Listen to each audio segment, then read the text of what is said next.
The Tao of Self-Confidence, episode 853. Welcome to the Tao of Self-Confidence, where I share stories of amazing women who have discovered their inner journey to self-confidence. Visit our website at thetaoofselfconfidence.com. Your inner journey to self-confidence awaits.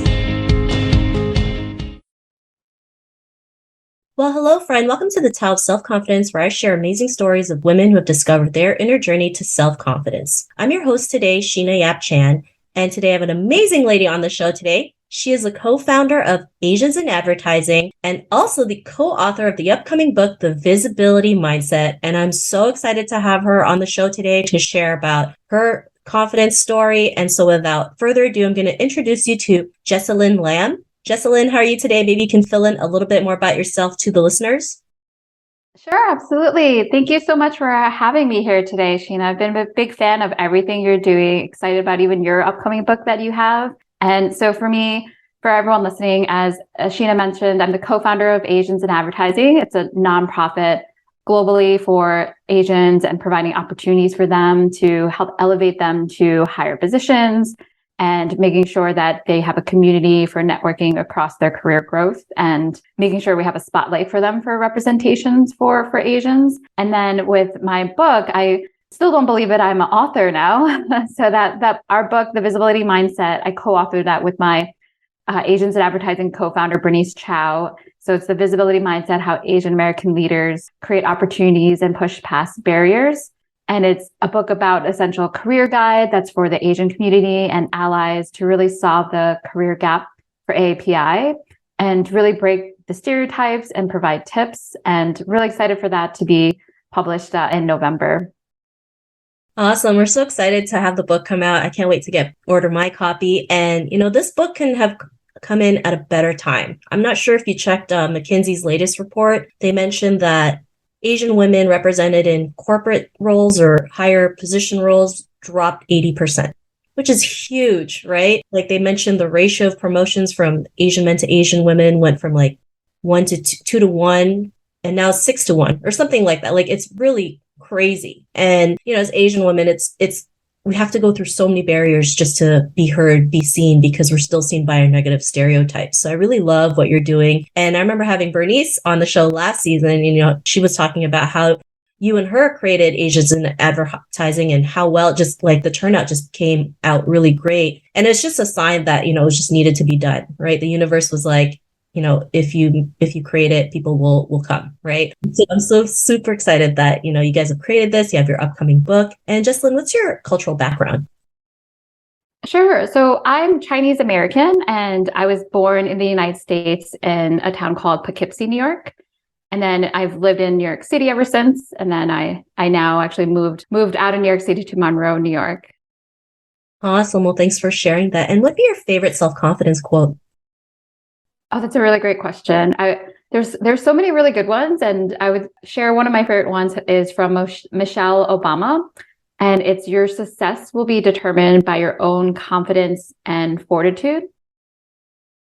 I love that because confidence is really important when you want to go out there and be successful. And success doesn't mean what society sees, right? It really just how you want to live your life, right? If you want to live in a hut in the beach in the middle of nowhere, that's success to you, that's fine. If you want to start your business, that's great too, right? And I think sometimes we get caught up in this one meaning of success that we feel like a failure every single day, right? And so really, success is just how you want to live your life. And I really love that quote that you mentioned. And in your own words, how do you define self-confidence?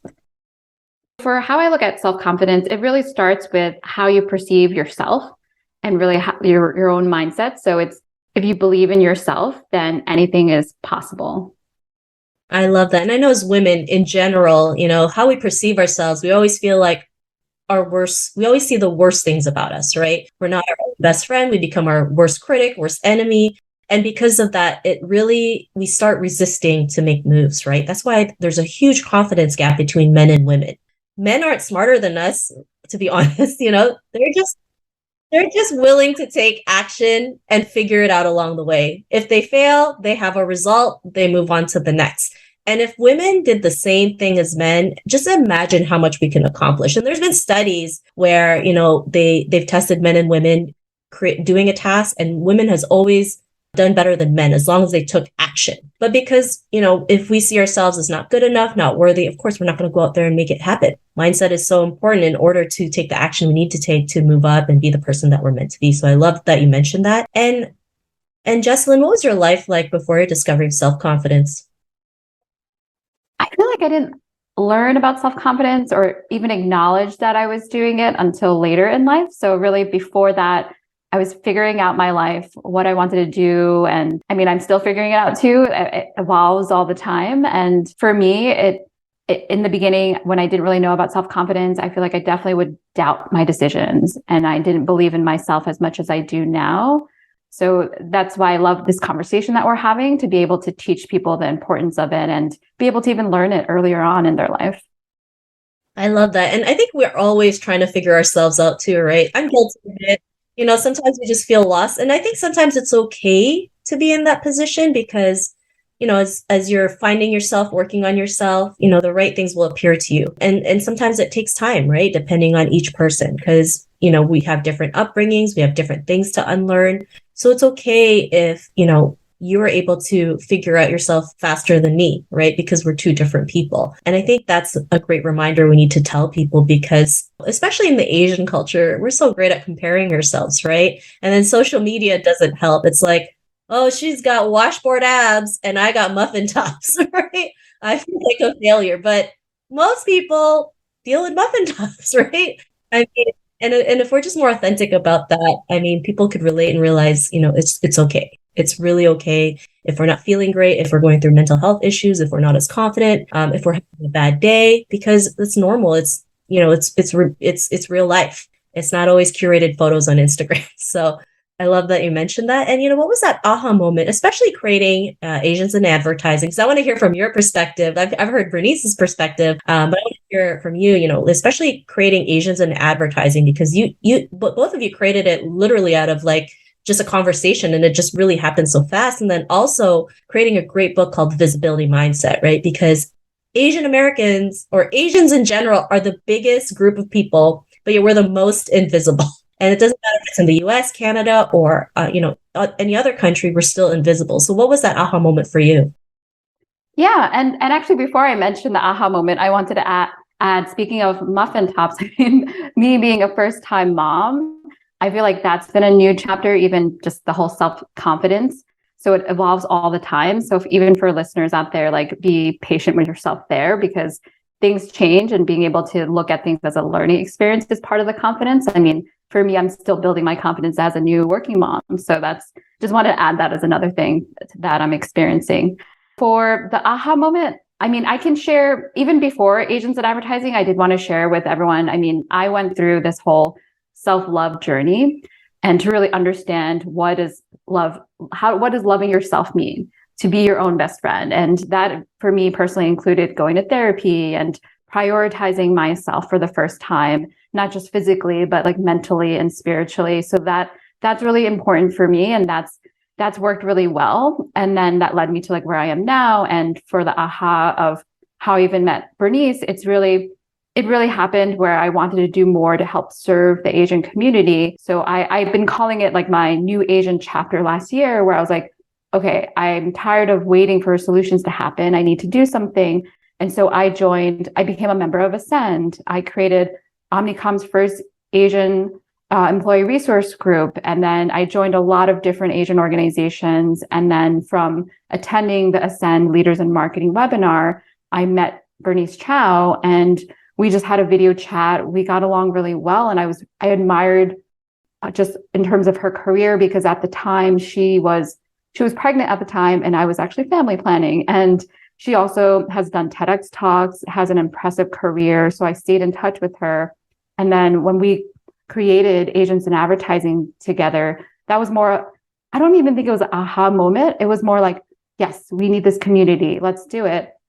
I think the aha moment for me was more for seeing the success of, or the need for it. When we just casually put it out on our LinkedIn's that we were creating an event together. And then we had over 600 people sign up for our first event. We're like, whoa, there means that there needs to be a community. So our community has really grown so much globally. that it's been fueling us to keep going and do more and continue to expand and really continue to help serve our community for the impact. Yeah, I love it. And I love that you mentioned, instead of waiting, we just got to go out there and take action. And I know, especially for women, it's hard because we've been programmed to always wait for things to happen. A great example is like dating. It's really shameful if the girl makes the first move. You got to wait for the guy to ask you out.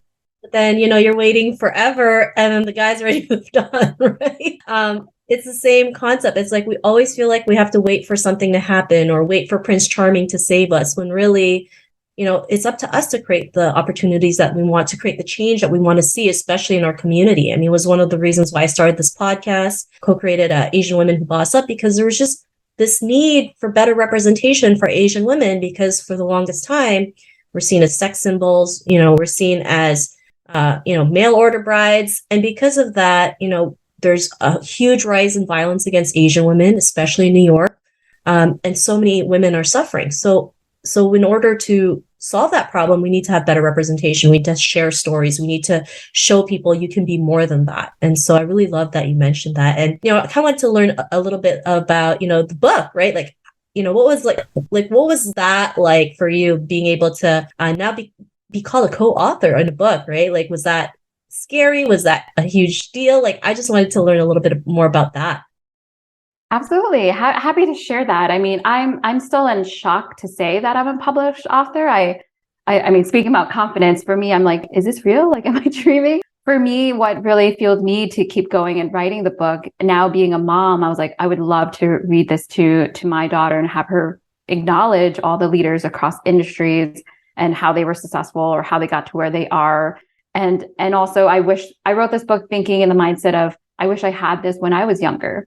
And so that drove us to write it, and being able to collaborate. Each chapter interviews different leaders, and being able to have them be vulnerable to share their story has been amazing too, because it's also having them share insights. And then at the end of each chapter, we share resources and actionable takeaways, because we want to make sure that people can continue their learning after the book. So it definitely was really amazing to write the book. Definitely a lot, because I don't know if I mentioned earlier, like I wrote the book when I was pregnant and finished it during maternity leave. So it definitely feels like a blur within the 6 months that we wrote the book. But we're really proud of it, and we're really happy that it's official, that it's going to be published, and excited to hear what people think about it when they start reading it. Awesome. I can't wait to read it. I know it's like a big shock, right? And then, the imposter syndrome kicks in. Who am I to write a book? Who's going to listen to me? Who's going to buy it? But, we just got to put it out there. And, if we believe in what we do, we're going to make it work, right? And as women, we can make a lot of things work, right? If you're put in a situation where it's like do or die, you're going to go out there and make it happen. So super excited for this. And because of everything that you've been through, what's your life been like now? I would say, especially the knowing about self-love and really prioritizing that and having more self-confidence, it's kind of it may sound cheesy, but it has made me feel a little bit unstoppable in the way where I'm still learning, but I have been doing better in setting boundaries. And that's setting boundaries across the board, career and professionally. And that's really given me so much freedom and not caring what people think of me. And my husband helps a lot with that too, because I used to care a lot, and he's like, who cares? Like, it doesn't matter. And then I practiced that, and I was like, oh, you're right. Like, it doesn't matter. Like, so little things have really helped for me to let go. And also just continuing to practice to love myself and prioritizing that has really helped me live my best life, because it creates more space for me to do what brings me joy and do things that I wouldn't have ever imagined that I'm capable of doing. I love it. And I love how you mentioned setting boundaries, because in our culture, that's not typical. Yeah, it's still so hard. I mean, I say that, but I still work on it. Same here, of course, right? I mean, it's part of our culture, and it takes a long time to unlearn, right? So being able to just take baby steps is a huge success, right? Being able to say, no, I'm not going to do that because I don't want to, right? It's great. It's scary, but it's also the greatest feeling in the world. So I totally get it. And, Jessalin, to the woman who's listening to your episode, she may be in her own journey to self-confidence. What would be that one tip you would give to her? I would say don't try your best not to compare yourself to anybody else. We spoke about that a little bit earlier, but just as a reminder, because look at yourself more as like the previous version of yourself and know you're continuing to grow and thrive, and give yourself love, grace, and kindness. Really be patient with yourself as you continue your own self-confidence journey, and go at your own pace. I mean, don't try to rush to where you need to be. Also enjoy the journey along the way, and really trust. Someone mentioned this to me as a reminder, like trust the universe and the process of where you're headed. I love all the tips that you mentioned. And if our listeners wanted to get to know a little bit more about you and what you do, check out Asians in Advertising, get a copy of the book. Is there any links or social media profiles we can connect with?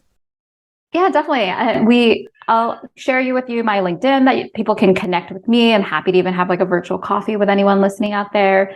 And definitely buy a copy of the book, and happy to even meet you. Feel free to reach out if you have questions about the book when you read it, and would love anyone to, if you're interested, to join our events with Asians in Advertising, because we make most of our events are free and we create a lot of initiatives. We even launched this year for the first time our Future Asian Leader Scholarship. So that's been a really amazing, where we hired a Filipino leadership coach. And so those kind of initiatives, we even have like a mentorship program. We partner with 3AF. And so people can stay tuned on what other things we continue to create. Awesome. Thanks so much for all the work you and Bernice have done. This is so great. And it's something that I wish that I had growing, being able to realize, like, being able to be proud of our culture, right? So thank you so much for everything that you do. And if our listeners wanted to connect with Jessalin, you can head on over to thetowofselfconfidence.com and search for Jessalin's name. Her show notes will pop up along with everything else that we talked about. And I just really want to thank Jessalin for taking the time to share her story with us on self-confidence. So thank you so much, Jessalin. Thank you. This is a highlight of my day. So really excited to be here and meet the audience listening here too. Not a problem. It's such an honor having you on the show. And to our listeners, be on the lookout for another new episode of another amazing woman's journey to self-confidence, and we'll talk to you soon. Bye for now. Thank you for tuning in to another amazing episode of The Tao of Self-Confidence. You can order your copy of Asian Women Who Boss Up book by visiting our website at thetowofselfconfidence.com. Your inner journey to self-confidence awaits.